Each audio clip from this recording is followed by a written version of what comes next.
Welcome back to this next conversation.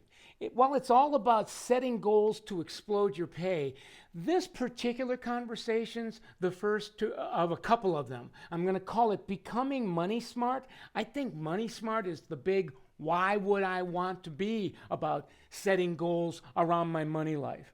Well, for starters, I want to allude to something. It's one of my favorite pages in Over the Top. It's actually one of the first pages in Lesson 1, where we're asking a very provocative question. Why is it that you can take two cosmetology graduates coming out of the same school at the same time, put them to work in the same salon on the same commission schedule, and yet a few years later, it's pretty apparent that one of them is doing a lot better than the other? In essence, it's money smart. Those who are money smart tend to do better financially over time. Now, I want to define what I mean by money smart. I think, simply put, money smart is to have a keen awareness around this part of our life called money. The new word today seems to be being mindful about money. You could even say it's to have a healthy attitude about money, the kind of attitude that fosters prosperity without breeding greed. But the biggie, money smart, I think, is a willingness to take action to make more money without feeling creepy, without feeling guilty, without getting into all kinds of trouble. Now, before we jump into the pool, I want to show you a couple of examples of people that I think are fostering money smart. This first one is someone that's been in the same salon for 5 years. Real life example, I'm working with a salon out west now, and this is a service provider that I just had a conversation with. We took this, I call it her EKG chart. As you can see, first year she's getting started as an associate, entry level. So somewhere around $15,000 in a W-2 and a few dollars in gratuities. But look what happened in the second year. She darn near doubled her income, cracked the $30,000 mark, somewhere around $32,000. If you do the arithmetic on that, she did double it.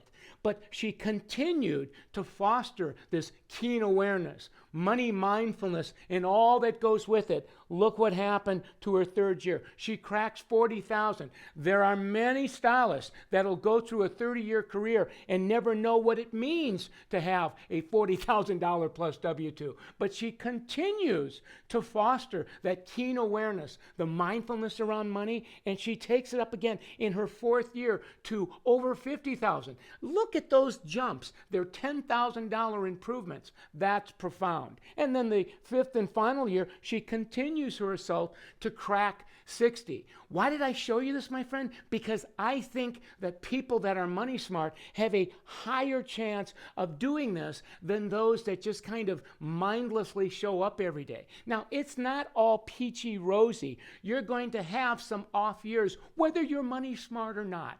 This is an example of someone that I've coached where first year you saw a significant jump. Something happened in that third year. Maybe it was a maternity leave. Maybe it was a personal crisis. Or sometimes it could be I lost my focus, I got a little complacent, but somewhere in this, I either came back to work or I woke up, and look what can happen. You can make up for lost time. You can literally jump time. So this is why I can get so passionate about and enthused about Money Smart. I bet you can tell that just by, taking the conversation with me. Now, I want to move into another side of this that a lot of us miss, and that is when I talk about Money Smart, I think that there's two sides in our money life. The one side is the work side. I think it's the side that most of us are more mindful of. That's our take-in money. That, hair money if you're a hairdresser, nail money if you're a nail artist, skin money if you're an Estee, retail money, massage money if you're a massage therapist, and then my favorite, the gratuity money. Now, in the future, we're going to have plenty of opportunities to have conversations about that kind of money. But there's another part of our money life that I think we're really mindless of, and that is the personal side of our money life. That is our take home pay.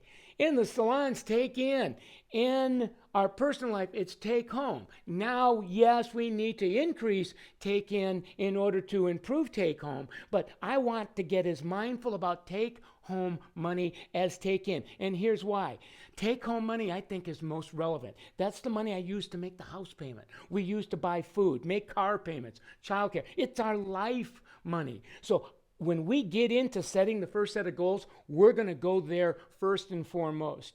Now, when it comes to money smart and setting goals, and I think there's a link, I really do think that goal setting can be the on-ramp of making more money. Think about it. Goal setting around money makes us money smart, makes us more mindful. And just so you know, as your coach, I don't think it's so much about hitting the goal as it is about making more money if we set a goal. I want you to really hear that again now.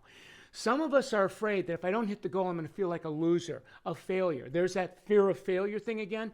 The ride I'm going to take you on is not about did you or did you not hit the goal. It's about did you set a money goal, because money goals makes you mindful about money, and whatever amount of money you'll earn over the next 365 days will probably be substantially more money because you had a goal rather than showing up kind of by the luck of the draw, depending on a full moon or whatever.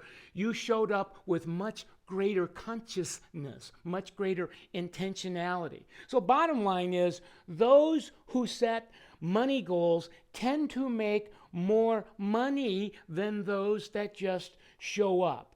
So there you have it. Great conversation about Money Smart. What I'd love you to do now is consider listening to this conversation, watching it again. I think repetition is the mother of skill. If knowing what I know, I'd hang out with this conversation alone 2 or 3 times. And then somewhere in this, if you haven't already done so, or if you're not doing it now, consider listening to this conversation, but with another person, or maybe a group of people that really get it and have a conversation about what's coming up in you as you're experiencing this, what's coming up in them, so that you can continue to share the learning experience and raise the probability of making bigger boom boom. So having said that, let's make some money, and I'll see you in the next conversation.